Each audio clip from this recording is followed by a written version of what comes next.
দেখতে অপূর্ব সাদা বেগুনি কিংবা হালকা বনের নলাকৃতি ফুল, পাশে কাঁটায় ঢাকা ফল। প্রকৃতির সৌন্দর্যের মাঝেই এমন ভয়ঙ্কর বিষ লুকিয়ে থাকতে পারে ধুতরা তারই এক উদাহরণ। ইংরেজিতে যাকে বলা হয় ডেভিলস ট্র্যাম্প। কিন্তু কেন সৌন্দর্যের আড়ালে থাকা এই গাছের প্রায় প্রতিটি অংশই বিষাক্ত? বিস্তারিত থাকছে ডেস্ক রিপোর্ট। দেখতে অপূর্ব সাদা বেগুনি কিংবা হালকা বর্ণের নল আকৃতির ফুল, পাশে কাঁটায় ঢাকা ফল। প্রকৃতির সৌন্দর্যের মাঝেই এমন ভয়ঙ্কর বিষ লুকিয়ে থাকতে পারে ধুতরা তারই এক উদাহরণ। ইংরেজিতে যাকে বলা হয় ডেভিলস ট্রাম্পেট। কিন্তু কেন সৌন্দর্যের আড়ালে থাকা এই গাছের প্রায় প্রতিটি অংশই বিষাক্ত? ধুতরা মূলত সোলানেসি পরিবারের অন্তর্ভুক্ত একটি উদ্ভিদ। বাহ্যিক রূপে মোহনীয় হলেও এই গাছের ফল, ফুল, পাতা ও শিকড় সবকিছুতেই ট্রোপেন অ্যালকালেট নামক অত্যন্ত শক্তিশালী বিষাক্ত উপাদান রয়েছে। এর প্রধান রাসায়নিক উপাদানগুলোর মধ্যে অন্যতম হল স্কোপোলামিন, হায়োসায়ামিন এবং এট্রোপিন।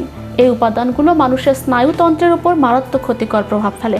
ভুলবশত বা অসাবধানবশত ধুতরার কোনো অংশ শরীরে প্রবেশ করলে পরিণতি হতে পারে অত্যন্ত ভয়াবহ।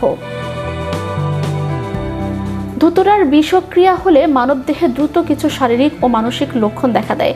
এর মধ্যে অন্যতম হলো প্রচণ্ড তৃষ্ণা পাওয়া, মুখ ও গলা শুকিয়ে যাওয়া, চোখের মণি প্রসারিত হওয়া, দৃষ্টি ঝাপসা হয়ে আসা, হৃদস্পন্দন অস্বাভাবিকভাবে বৃদ্ধি পাওয়া এবং শরীরের তাপমাত্রা হঠাৎ বেড়ে যাওয়া। বিষের মাত্রা বেশি হলে আক্রান্ত ব্যক্তি বিভ্রান্তি ও হ্যালুসিনেশনের শিকার হন বা শুনতে পান যা বাস্তবে নেই।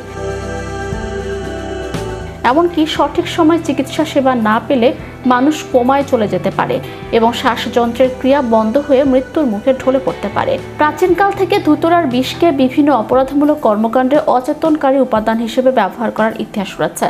ছিনতাইকারী বা অপরাধী চক্র শিকারকে অজ্ঞান করতে ধুতরার বীজ ব্যবহার করে থাকে, যা লোকমুখে চেতনানাশক বিষ হিসেবেও পরিচিত। তবে লোকায়ত ও আয়ুর্বেদিক চিকিৎসায় অতি নিয়ন্ত্রিত মাত্রায় হাঁপানি, বাত ব্যথা ও কিছু চর্মরোগের ওষুধ হিসেবে ধুতরার ব্যবহার রয়েছে। চিকিৎসা বিজ্ঞানে এর কার্যকারিতা থাকলেও এর মাত্রা সামান্য এদিক ওদিক হলেই তা প্রাণঘাতী বিষে পরিণত হয়। গ্রাম বাংলার পথঘাট, ঝোপঝাড় বা রাস্তার পাশে অনাদরে অবহেলায় ফুটে থাকা ধুতরা ফুল দেখতে যতই নয়ন জুড়ানো হোক না কেন, এর স্পর্শ ও ব্যবহার স্পর্শকাতর। বিশেষ করে শিশুদের এই গাছের নাগাল থেকে দূরে রাখা অত্যন্ত জরুরি। প্রকৃতির অদ্ভুত বৈচিত্র্যের মধ্যে ধুতরা এক চরম সত্যকে মনে করিয়ে দেয়, সব সুন্দর যেমন নিরাপদ নয়, তেমনি মনোহরী রূপের ভেতরেও লুকিয়ে থাকতে পারে এক মরণঘাতী বিষের রূপ। ম্যাজিক বাংলা টিভি, বিনোদন ডেস্ক।